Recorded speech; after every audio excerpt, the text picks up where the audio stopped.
Halo, apa kabar? Baik, kali ini kita akan belajar looping dalam bahasa Java. Materi ini akan saya bawakan dengan menggunakan kurikulum dari Oracle Academy.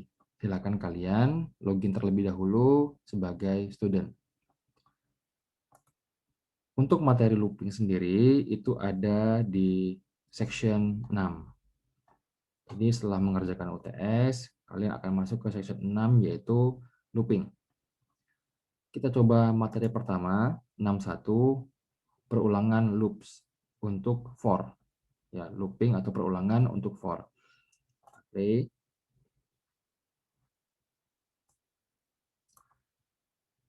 Baik, untuk loop for sendiri, hari ini tujuan pembelajaran kita adalah untuk memahami komponen standar dari perulangan for, kemudian memahami cara membuat dan menggunakan perulangan for, memahami lingkup variabel, memahami teknik-teknik debugging, dan menjelaskan bagaimana loop tak terhingga muncul di Java. Oke, apa itu loop? Nah, kita lihat dulu dalam sebuah kasus yaitu misi ke cincin Saturnus. Kita akan meluncurkan roket, misinya adalah mempelajari cincin Saturnus. Apakah Anda memiliki ide mengenai cara-cara memprogram timer untuk menghitung mundur atau countdown? Biasanya kalau kita membuat hitung mundur dari 10 ya, misalnya sistem out, print line, countdown to launch 10, 9, 8, 7, 6, 5, 4, 3, 2, 1, dan blast off. Untuk menghitung mundur, kita akan memerlukan 100 kode jika kita memunculkan 100 perhitungan mundur. Ini sungguh sangat merepotkan dan melelahkan untuk kita memprogram. Apakah ada cara yang lebih praktis untuk melakukan program ini? Atau apakah kode ini dapat dengan mudah mengakomodasi nilai awal apapun? Sini kita lihat kodenya panjang sekali kalau dimulai dari 100 hingga ke 1. Nah, misalnya kita coba-coba dengan menggunakan variabel. Nah, di sini misalnya kita menggunakan countdown-nya dengan variabel i, di mana i itu akan kita tampilkan dengan nilai 10, ya sistem print line i, kemudian i-nya itu kita decrement. Decrement itu dikurangi 1. Kemudian kita munculkan lagi sistem out print line i.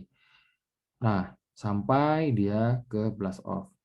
Kalau 10 mudah ya, tapi kalau 100 atau 1000 dia akan membuat kode yang panjang. Nah, di sini dikatakan bahwa dari kode yang sudah kita buat, kita tetap mengulangi beberapa kali variabel yang sama. Nah, misalnya di sini kita lihat sifat program itu adalah membaca baris demi baris. Ketika program mencapai baris 10, ini baris 10, maka kita ingin lagi program itu kembali ke baris ke-7. Bisa nggak sih? Nah, maka dari itu di Java ada 3 jenis perulangan, yaitu perulangan for, perulangan while, dan perulangan do while. Ketiganya akan kita bahas hari ini. Kita lihat dulu yang pertama, yaitu perulangan for. Nah, di sini kita lihat ada sebuah mobil, ya. Jadi selama are we there yet? Apakah kita sudah sampai atau belum? Nah, kalau masih di perjalanan, ya kita read book, baca buku, kita saling berargumen antara sesama saudara. Kemudian kita bertanya, apakah kita sudah sampai? Kalau sudah sampai, dia keluar dari loop ini dan mari kita keluar. Loop digunakan dalam program untuk mengeksekusi berulang dari satu atau beberapa pernyataan hingga kondisi yang menghentikan tercapai. Hingga yaitu adalah ekspresi false atau untuk beberapa jumlah tertentu, saya ingin mencetak angka 1 sampai 10. Saya ingin mengkomputasi jumlah angka dalam rentang waktu tertentu. Nah, loop for akan menjalankan jumlah yang tidak diketahui. Loop for disebut juga loop definite ya, atau loop yang dapat terukur. Apa yang kita ketahui dalam skenario hitung mundur, kita akan mengetahui Yang pertama adalah kapan loop dimulai. Nah, untuk kapan loop dimulai ini nama teknisnya adalah ekspresi inisialisasi, yaitu kita membuat pernyataan variabel awal. Di sini kita buat contohnya int i sama dengan 10. Ini adalah nilai awalnya. Kemudian kalau ada pertanyaan lagi, lanjutkan looping jika. Nah, ini dalam teknisnya yaitu ekspresi bersyarat. Nah, syaratnya apa?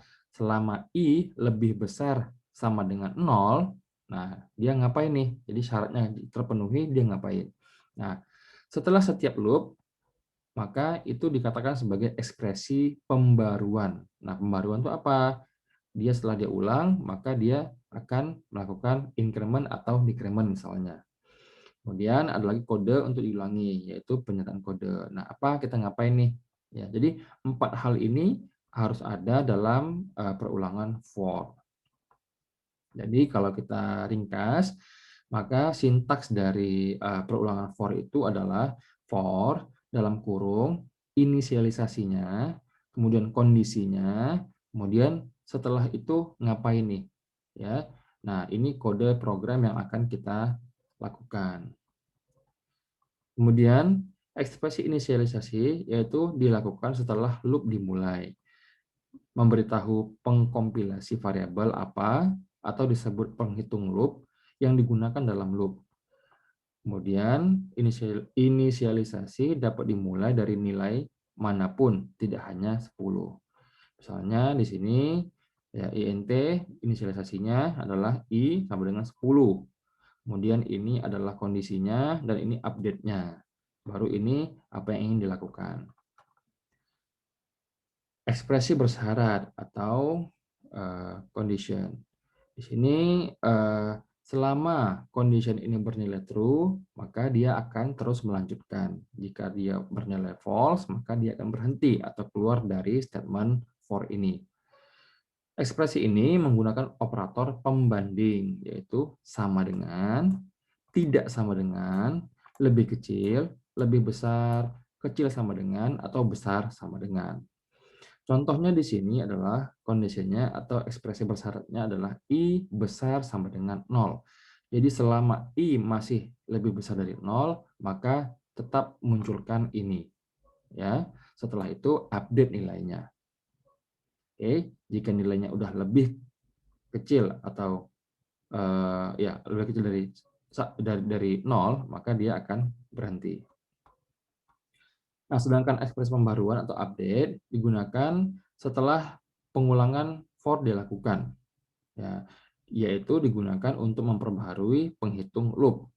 Di sini misalnya setelah kita lakukan ini, dia update dulu nilai i-nya, yaitu diapain? Yaitu dikurangkan atau didekreman. Nah, dicek lagi apakah nilai yang sudah dikurangkan itu lebih besar sama dengan 0.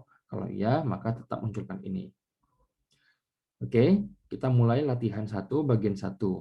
Import dan buka proyek for loop X, kemudian atur breakpoint in countdown.java dan amati bagaimana loop for mempengaruhi eksekusi kode dan bagaimana nilai i berubah. Oke, kalian sudah tahu bahwa untuk mendapatkan file tadi bisa ambil di sini. For loops exzip, download saja. Kebetulan saya sudah mendownloadnya dan saya juga sudah mengekstraknya, maka pada aplikasi NetBeans kita tinggal open project, kemudian for loops ini dan open project-nya. Di sini diminta kita untuk membuka project-nya yaitu countdown.java. Kita lihat di sini ada countdown.java, klik 2 kali. Kita diminta untuk melihat ya bagaimana loop mempengaruhi eksekusi kode dan bagaimana nilai i itu berubah. Oke. Nah, karena di sini memiliki banyak file, kita tidak bisa menggunakan ini ya. Kita harus klik kanan di sini, kemudian kita compile file. Nah, sebelum itu kita buat dulu breakpoint. Nah, breakpoint itu kita buat di sini ya. Nanti warnanya akan warna merah ya. Kemudian kita akan coba klik kanan dan compile file. Oke. di-compile ternyata ada warning, warningnya itu yaitu ada di bawah ya, karena di sini ada tanda seru, artinya program ini berjalan, maka kita perlu debug. Ya, sekarang kita akan debug. Nah, ini dia debug, kita lihat. Nah, di sini arguments-nya masih kosong karena kita buat di sini, kemudian kita step over. Ya, kita step over, kita lihat. Nah, muncullah nilai I. I-nya sekarang adalah 5. Kemudian setelah 5 dia akan diupdate di sini. Dia akan diupdate di sini, dikurangkan dengan 1 dia decrement. Setelah itu dia bandingkan lagi. Ya, saya step over lagi, dia naik ke atas. Maka dia akan update, dikurangkan, kemudian dia cek ke sini. Kalau benar, maka dia cetak lagi ke sini. Tuh, nilainya berubah. Jadi nilainya 4 sekarang. Kemudian dia naik lagi, ya naik lagi, dia cek lagi, dia dikurangin dulu, baru dicek lagi. Setelah itu kalau masih nilainya di bawah, masih lebih besar dari 0, maka dia kembali lagi, dia cetak, maka nilainya akan menjadi 3. Begitu seterusnya hingga nilainya adalah 1, ya. Setelah dia naik lagi, ya dia naik lagi, kemudian karena nilainya sudah lebih kecil sama dengan 0, maka dia akan keluar. Ya, 0 dan dia keluar ya. Nah, ini lihat, dia sudah keluar. Ya, seperti itu. Jadi, di sini kita bisa simpulkan bahwa nilai I itu berubah dengan update ya. Kemudian yang namanya bagian ekspresi besaran atau condition ini yang menentukan apakah dia akan terus menampilkan isi dari perulangan for atau keluar dari statement for itu. Ya. Berikutnya kita lihat lagi latihan 1 bagian 2. Dapatkah Anda memodifikasi kode untuk menghitung mulai dari 0 hingga 1? Nah, memodifikasi kode itu mulai menghitung dari 0 hingga 1. Jadi 0 dulu baru 1. Nah, kembali ke sini. Tadi minta, maka nilainya 0 dulu baru 1. Bagaimana caranya? Mudah sekali ya. Caranya adalah kita inisialisasi dulu. Nilainya adalah 0. Di sini, maka 5 ini kita ganti dulu dengan 0. Di sini saya debugnya saya hilangkan. Mulai dari 0. Kemudian hingga 5 di sini. 5. Nah, tapi ingat ya, kondisinya harus kita balik. Jadi selama I kecil sama dengan 5, kemudian ini kita naikin, jangan diturunkan. Jadi plus-plus. Nah, seperti ini, maka ini dia akan berubah. Ini karena masih di mode debug, kita stop dulu ya. Debug. Oke, sekarang kita klik di sini, klik kanan, kemudian kita run file. Nah, muncul ya, 0, 1, 2, 3, 4, 5, dan blast off. Nah, sekali ya caranya ya. Nah, kemudian dapatkah Anda memodifikasi kode untuk menghitung semua angka genap mulai dari 0 hingga 20? Nah, modifikasi lagi kodenya. 0 hingga 20, bagaimana? Nah, ingat ya, update ini adalah yang mempengaruhi nilainya. Maka untuk mendapatkan angka genap, genap itu dimulai dari 0, 2, 4, sampai 20. Maka adalah I sama dengan I plus 2. Kita lihat, hasilnya adalah, maaf ini kita harus klik dari sini dan run file di sini. Nah, di sini kok sampai 4 saja, karena di sini kita belum berubah ya, diganti dengan 20. Langgan lagi, klik kanan, dan run file. Maka muncul 0, 2, sampai 20. Nah, jadi terjawab ya, bagaimana caranya untuk mendapatkan angka genap mulai dari 0 hingga 20. Berikutnya, nah, apakah saya memerlukan ekspresi pembaruan? Nah, jadi tadi dikatakan, apakah kita butuh ya bagian yang ini? Ya, apakah kita butuh bagian yang ini? Jawabannya kita lihat. Nah, sebenarnya kalau kita membuat tanpa ekspresi pembaruan pun juga bisa. Contoh, misalnya di sini pada NetBeans kita ganti ini, kita hilangkan, kita cut saja, pindahkan di sini. Nah, seperti ini. Apakah bisa? Ini juga bisa. Maaf ya, di sini klik kanan dan run ya. Muncul 0 sampai 20. Hanya saja nanti kita akan kewalahan karena kodenya menjadi lebih rumit gitu ya. Boleh saja ya, cuman nggak disarankan. Kemudian bagaimana jika kita menghilangkan ekspresi dalam loop? Ekspresi itu yang mana? Ekspresi itu yang tadi ya, yang eh, ini ya, ekspresi. Nah, ini ekspresi. Nah, jika tidak ada ekspresi, maka Anda memiliki resiko, yaitu tidak ada inisialisasi. Tidak ada inisialisasi yang dilakukan, mungkin tidak ada penghitung loop, jadi dia nggak akan jalan. Kemudian tidak ada kondisi loop selalu dianggap true, maka loop menjadi infinite, yaitu nggak terbatas. Kemudian jika tidak ada pembaruan, maka tidak ada operasi penjumlahan yang dilakukan. Penghitung loop terus mempertahankan nilai yang sama. Jadi nilainya nggak akan berubah, nilainya tetap. Nah, jika kita hilangkan semua ekspresi loop, misalnya kayak gini ya, ketika ekspresi dihilangkan, maka dia bentuk seperti ini, ya. Maka loop berulang secara tak terbatas. Jadi kalau kita buat seperti ini tanpa ekspresi, maka ya bisa dihilangkan semuanya. Kita hanya bikin titik koma 2 kali. Jalan Pak, ini jalan.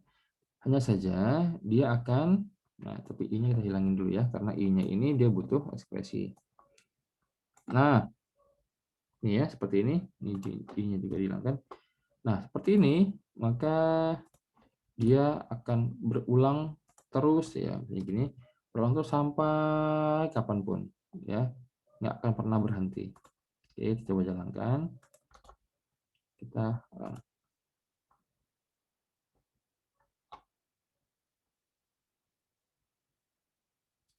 unreachable statement ya, artinya ini nggak bisa jalan ya.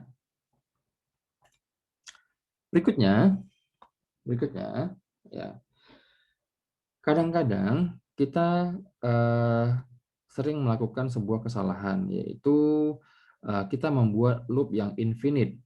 Loop infinite dapat terjadi jika ekspresi kondisi loop selalu mengevaluasi sebagai true.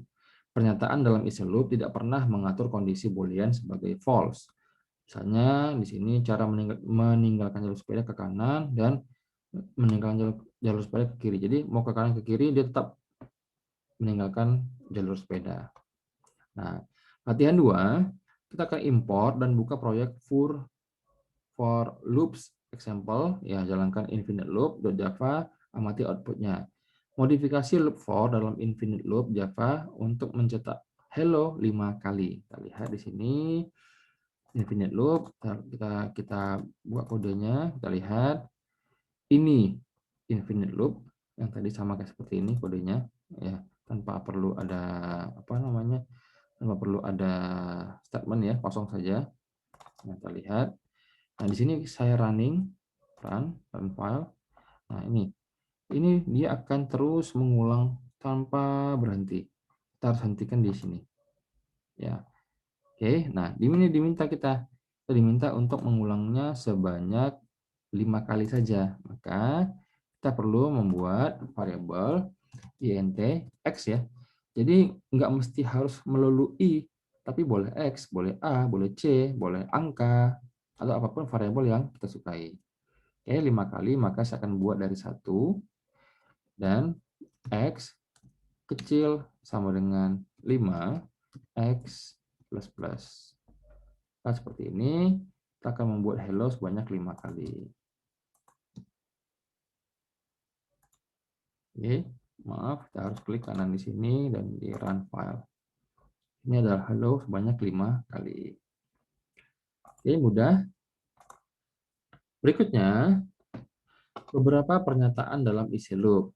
Untuk menjalankan beberapa pernyataan dalam isi, maka kita perlu kurung kurawal. Ya, kurung kurawal untuk menyatakan sebuah scope ya, atau sebuah lingkup dari sebuah variabel. Nah, satu penggunaan loop for. Loop for memberikan cara mudah untuk mengulangi beberapa nilai. pengulangan tanpa loop for menyulitkan kita. Jadi hubungan banyak seperti ini bisa kita lakukan dengan hanya 2 baris seperti ini. I adalah penghitung loop atau biasanya kita sebut sebagai pencacah ya, nilai-nilai untuk menginisiasi atau menaikkan nilai. Setiap contoh yang kita lihat bergantung pada penghitung loop. Nah, di sini tadi saya bilang for int i sama dengan 1, i kecil sama dengan 5, i plus plus. Nah, i dapat dicetak, i dapat diubah nilainya, i digunakan dalam penghitungan. Nah, jadi i ini cocok untuk menghitung dan menghitung nilai dengan cepat. Cakupan variabel i hanya dalam loop for. Jadi ini dikenal sebagai cakupan i atau scope i. I tidak lagi ada ketika loop for berakhir. Jika i digunakan untuk menghitung nilai, kita tidak akan pernah mendapatkan nilai tersebut dari loop for. Oke. Nah, apakah Anda mengamati i menghilang saat Anda melakukan debugging Countdown Java? Ya. Oke. Di sini for int i sama dengan 1, i kecil sama dengan 5, i plus plus. Cakupan variabel, contoh. Variabel i yang dinyatakan dalam loop for adalah variabel lokal yang dan tidak dapat diakses dari luar loop. Kesalahan pengkompilasi dibuat pada baris 8. Nah, di sini kita lihat ya. Dia menggunakan i sama dengan 0, tapi dia panggil i di luar dari for. Nah, ini tidak bisa. Kecuali int i-nya kita buat di atas. Oke, karena scope i-nya ini hanya pada bagian ini. Nah, variabel tidak boleh ada sebelum atau di luar blok kode. Nah, kalau seperti ini, int x, karena dia di bawahnya kelas, maka x ini variabel global. Bisa dipakai di metode mana saja. Ini metode main. Nah, kemudian variabel i ini ada pada kelas, ada pada metode main. Maka i ini bisa dipakai pada for dan pada bagian di dalam ini. Kemudian untuk J itu hanya bisa dipakai di scope-nya ini sampai ke sini. Kemudian juga K hanya bisa dipakai di scope yang dalam ini. Jadi K tidak bisa dipanggil di J, tapi J bisa dipanggil di dalam K. Gitu ya. Jadi K tidak bisa dipanggil di J, tidak bisa dipanggil di I, tidak bisa dipanggil di X. Tapi X bisa dipanggil di I, bisa dipanggil di J, dan bisa dipanggil di K. Nah, contoh lain dari penggunaan for adalah saat Anda perlu menemukan jumlah angka. Asumsikan read int adalah metode untuk menerima input dari scanner. Jadi ini sebuah metode ya. Ini tidak ada, ini bukan cara yang benar, tapi ini sebuah metode. Ya, anggap saja ini sebuah metode bagaimana caranya menggunakan scanner. Oke. Nah, di sini print line this program adds your four numbers. Jadi int n1 menampung masukan dari user untuk mendapatkan nilai n1. Maka untuk mendapatkan totalnya, maka total sama dengan n1 tambah n2 tambah n3 tambah n4. Maka dapatlah totalnya. Nah, pendekatan ini sulit untuk diprogram apabila kita akan menambahkan 100 nilai. Maka untuk itu kita bisa menggunakan for. Oke. Nah, bagaimana caranya? Di sini kita lihat loop for-nya ada sebuah variabel final. Ingat ya, variabel final itu adalah variabel yang tidak dapat diubah lagi angkanya di bagian bawah. Jadi setelah deklarasi ini, n itu tidak bisa diisi nilai dengan yang lain. Ya, maka kita gunakan kata final. Ini n 100. int total sama dengan 0. Maka kita akan membuat which program akan menambahkan ya 100 angka. For int i sama dengan 0, i kecil sama dengan i kecil n dan i plus plus. Kemudian di sini ada int value dan dia akan pakai scanner tadi menampung nilai, kemudian total plus sama dengan value. Maka n4 print line the total is total. Nah, di sini kita lihat bahwa ya total itu nggak bisa kita taruh di dalam sini karena total itu nanti nggak akan kebaca karena dia hanya ada di dalam lingkup ini. Ya, totalnya harus kita taruh di luar. Ya, totalnya taruh di luar, sehingga dia bisa dipanggil di dalam. Nah, impor dan buka proyek for loop X, cari scope test. Nah, kita lihat scope testnya rusak. Dapatkah Anda memperbaikinya? Seharusnya outputnya adalah 64, 32, 16, 8, 4, 21. Kemudian dibalik. Kita lihat di sini. Nah, scope test.java. Kita buka. Nah, di sini terlihat ya. Kita lihat scope-nya. Di sini ada I, di sini ada I. Maka I-nya menjadi duplikat. Maka kita gunakan yang di sini saja. Oke, ini kita hapus. Kemudian masih ada error. Apa errornya? Errornya adalah di sini kita memanggil I, tapi tidak ada I. Karena scope I ini hanya berlaku pada kurung perawal buka ini dan tutup ini. Maka ini kita hapus saja. Karena ini tidak diperlukan pada output yang dicontohkan di soal. Maka ini saya jalankan. Nah, masih belum sejalan ya. Kita run file. Nah, ini sudah benar, 64, 32, 16, 8, 4, 21, dan kemudian kebalikannya. Juga sama berarti ya. Nah, sudah benar ya. Nah, artinya kita nggak bisa memanggil I itu di ya yang ada di dalam for ini. Maka kita harus keluarkan atau kita hilangkan ini, tapi kita menggunakan I yang ada di sini. Tergantung dari cakupan yang ingin kita panggil. Nah, misalnya di luar cakupan, J tidak boleh ada di luar cakupan tempatnya dibuat. J berbeda dapat dibuat jika cakupan tidak tumpang tindih. Misalnya di sini saya pakai J lagi. Boleh Pak? Boleh saja. Ya, karena J ini tidak tumpang tindih. Kecuali saya buat lagi di bawah sini INT J. Nah, itu baru tidak boleh karena dia tumpang tindih. Oke. Nah, kemudian di sini ada kesalahan di mana saya panggil J. J hanya berlaku di sini dan di sini saja. Kalau saya panggil di sini, maka akan memunculkan error. Karena di sini dia menggunakan K, bukan J. Apakah saya membutuhkan ekspresi inisialisasi? Ya, sebenarnya kita juga bisa buat INTI sama dengan 10, kemudian di sini kita tidak perlu membuat inisialisasi, kemudian kita buat kondisi dan update-nya di sini. Bisa, tapi dengan menggunakan ini kita akan bingung ya untuk perhitungan loop karena variabel tersebut membuang-buang memori.